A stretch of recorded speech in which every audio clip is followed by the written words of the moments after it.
हर हर महादेव मित्रों, आज मैं पुनः उपस्थित हुआ हूँ एक बहुत विशेष कार्यक्रम लेकर के। दोस्तों, आज मैं बात करने वाला हूँ राहु केतु शुभाशुभ फल, अर्थात राहु और केतु के बारे में आज मैं आप सभी को बताऊंगा। यदि आपकी जन्म कुंडली में किसी भी स्थान में बैठे हैं तो राहु क्या फल करेंगे, अर्थात राहु और केतु का क्या निर्णय हमें करना चाहिए। सबसे पहले दोस्तों, लघु पाराशरी में एक श्लोक दिया गया है, मैं पहले उसको बताऊंगा। यद्यद भावगतौ वापि यद्यद भावेश संयुतौ तत्तत् फलानि प्रबलौ प्रतिशेताम तमोग्रहो। इस श्लोक का अर्थ है, राहु और केतु जिस भाव में बैठते हैं या जिस भावेश के साथ बैठेंगे उससे संबंधित बलवान स्थिति में फल करते हैं। दोस्तों, नॉर्मल सी बात मैं आपको बता दूं, राहु और केतु है किसी भी राशि के स्वामी नहीं है, यह दोनों ग्रह स्वतंत्र हैं दोस्तों, इसलिए इनको छाया ग्रह भी कहा गया है। तो दोस्तों, यद्यद भावगतौ वापि कहा गया है, ये ग्रह जिस भाव में बैठे हों, जिस भावेश के साथ बैठे हों, अगर यह अच्छी स्थिति में बैठे हैं अर्थात शुभ ग्रह के साथ बैठे हैं तो शुभ फल करेंगे, अगर अशुभ ग्रह के साथ बैठे हैं तो अशुभ फल करेंगे। अगर यह है, सबसे ज्यादा मैं पहले आपको बता दूं, द्वितीय भाव और द्वादश भाव और केंद्रेश के साथ, अर्थात द्वितीय भाव का स्वामी हो उसके साथ बैठे हो, द्वादश भाव के स्वामी के साथ बैठे हो, अर्थात केंद्र भाव के स्वामी के साथ बैठे हो, तब यह सम फल देंगे। आप समझ गए होंगे किन किन भावों में सम फल करते हैं। पहला, द्वितीय इसके साथ सम फल करेंगे, दूसरा द्वादश भाव और केंद्र में क्या करेंगे, सम फल करेंगे। अब मैं आपको बताऊं दोस्तों, शुभ फल किन भावेश के साथ रखते हैं, जैसे कि त्रिकोणेश के साथ, अर्थात त्रिकोण भाव के स्वामी के साथ राहु या केतु बैठे हो तो वह शुभ फल देने वाले होते हैं।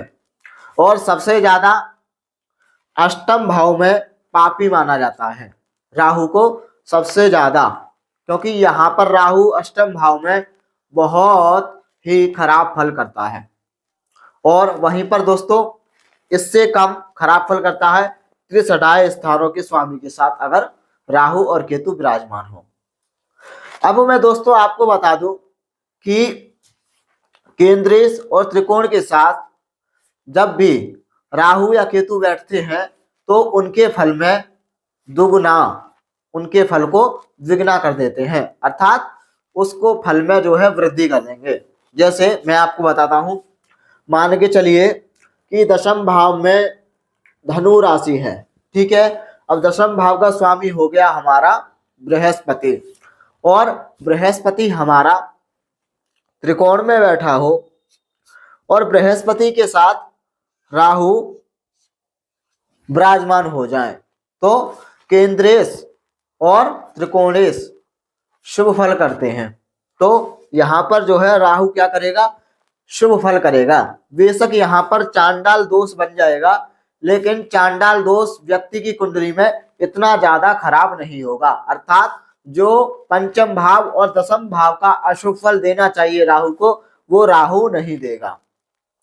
तो मैं यही बताना चाह रहा हूं कि राहु और केतु का सही निर्णय करने का तरीका यही है कि राहु जिस भावेश के साथ बैठेगा, जिस भी भाव में बैठेगा, जिस भी राशि में बैठेगा, है ना, उसके अनुसार ही फल करेगा।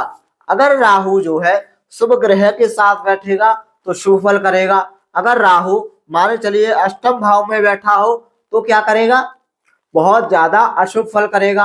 अगर राहु त्रिसठाय 3, 6, 11 स्थानों में बैठे होगा या इनके स्वामी के साथ बैठा होगा तब भी अशुभ फल करेगा। जैसा मैं आपको बता दूं, कि मान के चलिए षष्ठ भाव में कन्या राशि है और कन्या राशि का स्वामी होता है हमारा बुध, जो कि बुध हमारा बैठा हुआ है त्रिसटाई में ही बैठा हुआ है राहु के साथ। तो दोस्तों इस स्थिति में जो है राहु हमारा क्या करेगा, एक तो त्रिसटाई के साथ बैठा हुआ है अर्थात वहां पर शुभ फल में वृद्धि करेगा, तो यहाँ पर जो है खराब स्थिति में भी जो है खराब स्थिति को ज्यादा बढ़ा देगा। जैसे कि आय भाव में बुध के साथ बैठेगा तो आय बहुत ज्यादा खराब कर देगा, ऐसे व्यक्ति की जो है आय बहुत कम आएगी। दूसरा, शत्रु बढ़ा देगा, कर्जा बढ़ा देगा, रोग व्यक्ति को करा देगा, कान से संबंधित थोड़ा बहुत होगा तो राहु के कारण जब भी राहु की दशा वगैरह आएगी तो व्यक्ति को जो है कान से संबंधित या नाक से संबंधित बहुत ज्यादा तकलीफ होगी।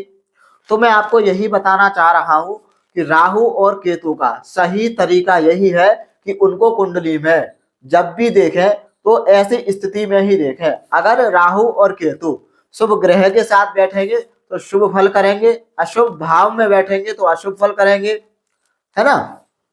और मैं आपको बता दूं, यद्यद भाव गतौ वापि यद्यद भावेश संयुतौ, जिस भी भावेश के साथ बैठे हों शुभ के साथ बैठेंगे। अब शुभ मैंने आपको बता दिया है, सबसे ज्यादा कुंडली में शुभ माना जाता है हमारा त्रिकोण भाव के स्वामी। इन स्वामी के साथ अगर बैठते हैं राहु देव तो आपको शुभ फल देंगे। अगर त्रिसडाय, केंद्रेश और द्वितीयेश और द्वादशेश के साथ बैठते हैं तो हमको सम फल करते हैं। सम फल का हर अर्थ होता है दोस्तों, ना तो अशुभ करेंगे ना ही ज्यादा शुभ करेंगे, अर्थात बीच का फल देंगे। तो अगर आपकी कुंडली में राहु देव इस स्थिति में बैठे हैं कि त्रिसटाई के साथ बैठे हैं तो आपको अशुभ फल करेंगे। अगर त्रिकोण भावेश के साथ बैठे हैं तो शुभ फल करेंगे। अगर केंद्रेश के साथ बैठे हैं तो क्या करेंगे, सम फल करेंगे। तो आज मैंने विस्तार तरीके से आपको बताया है और लघु पाराशरी का यह सूत्र है, यद्यद भाव गतौ वापि यद्यद भावेश संयुतौ तत्तत् फलानि प्रबलौ प्रतिशेताम तमो ग्रहौ। इनकी जो बलवान स्थिति होगी भाव, भावेश और ग्रह के साथ, उस स्थिति में यह अगर कमजोर है तो अशुभ फल करेंगे, बलवान है तो शुभ फल करेंगे। तो दोस्तों आज का यही मेरा विशेष कार्यक्रम था। अगली वीडियो में इसी तरीके से मैं राहु का लेकर के उपस्थित होऊंगा।